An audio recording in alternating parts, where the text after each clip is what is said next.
Your glasses are steaming up. My glasses are steaming up. Woo!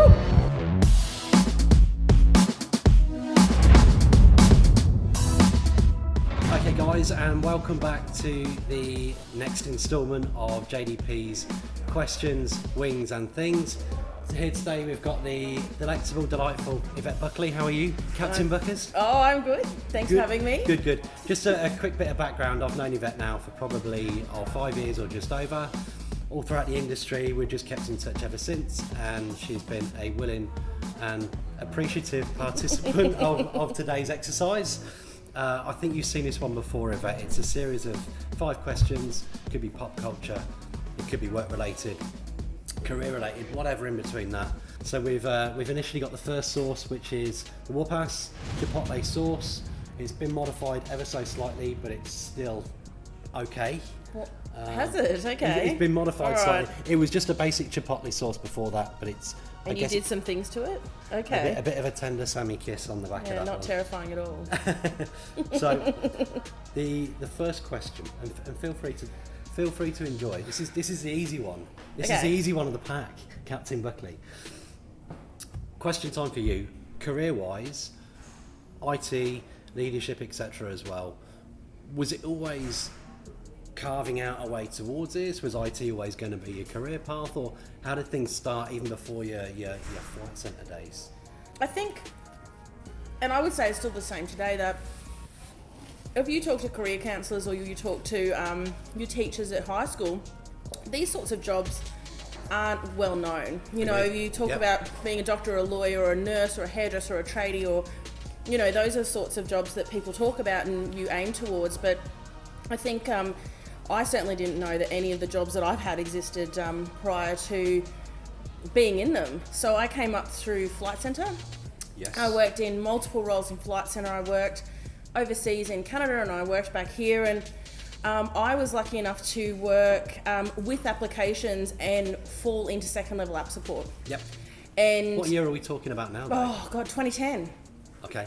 Yeah, memorable Going year. back a decade. yeah. So came out of really help desk, ticketing and stuff like that, and came into IT and started not just doing second level app support, but being able to do, you know, backlog grooming and development, work with developers and work with the business to work out what sort of features and bugs and stuff need to be fixed.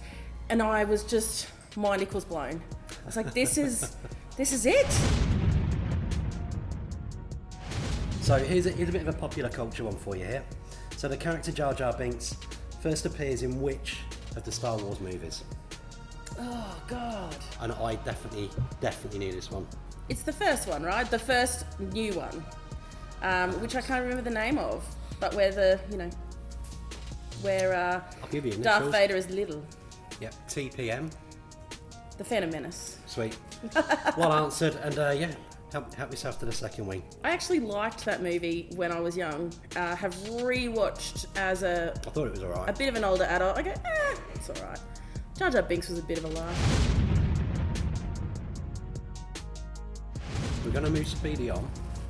I'm going to load your third wing up now. So this one's going to be more geared around like leadership. Mm-hmm. Yes, you are a woman in a solid leadership role right now.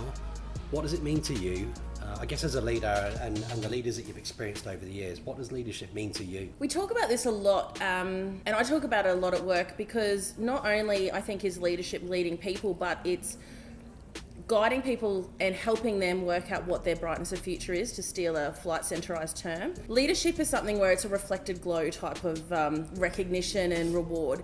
So if you're the sort of person that really needs that pat on the back and, you know, that recognition of, well, you know, job well done, Sam, leadership's probably not for you, because really leadership is about when your team gets, you know, praise or your team gets recognition, it's a little bit for you.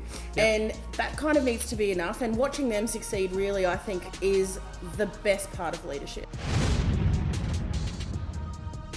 Your glasses are steaming up. My glasses are steaming up. Woo! Tech landscape.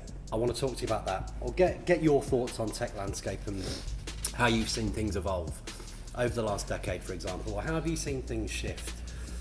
And where do you see things going over the next, say, I'm not going to go too futuristic of decade, but where do you see it heading over the next over the next 5 years or so? I honestly believe we don't know. It's like that Henry Ford saying, if I'd have asked the people what they want, they would have told me faster horses. Instead he built the combustion engine. True. So I feel like technology is going to be more and more present in our lives, and I think it already is present, but oh my God, this is killing me. But not only that, I think what people are starting to do is really want that balance. Yep. They want that balance of face-to-face, they want that balance of organic human touch, and they want the technology in their lives. And I think we're going to work out ways to weave those in a little bit more. I like your style. Work-life, like sort of, I guess, in a balanced point of view. Yeah. Because I think we've gone through a phase where we're screens, where, you know, but people are wanting to talk more now. They're wanting to see you in person. Like, I work in an office where we do a lot of remote meetings, and I think everyone can agree that there's no, I think even my eyes are fogging up. You look like that one's got to, yeah? Yeah, there's no replacement for sitting across from someone and actually having conversation, reading them, you know, being able to have human touch. So I think technology is actually going to keep building that in. Like your style. Let's get her in for the next one. Oh. Question: while you're taking a bite of that one, the last question is, it's about your fascination with beers and various types of beers as well. Okay. When I first met you, you'd got an app on your phone, and I don't know how many beers that you had sampled on there, but you could register what beers you'd sampled and from what region, and blah blah blah, and all these real potent ones that are on there as well. What number are you at to now? Because that was literally like 5 odd years ago, I think, that I spoke to you last. What's been your favourite? Then I can go your rosé, your stouts, or whatever it may be. But yeah, what's been the primo for you now, and how many numbers are you at to? So when I met you, I think I was just before the 1,000. Right. And I slowed down a lot over the years. I kind of have branched out more into like gins and rosés and other things like that. But at the moment, I'm at 1,097 unique beers as of last night.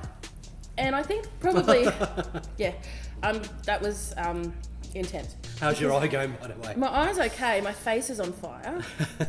Look, Yvette, you've been an absolute legend, and thank you so much for coming along. It's been lovely to see you, even for this brief foray this afternoon, but it's been great. And look, Yvette's been an absolute legend, and your career's going to go from strength to strength, no doubt, even more than what it has been. So thank you so much, Yvette.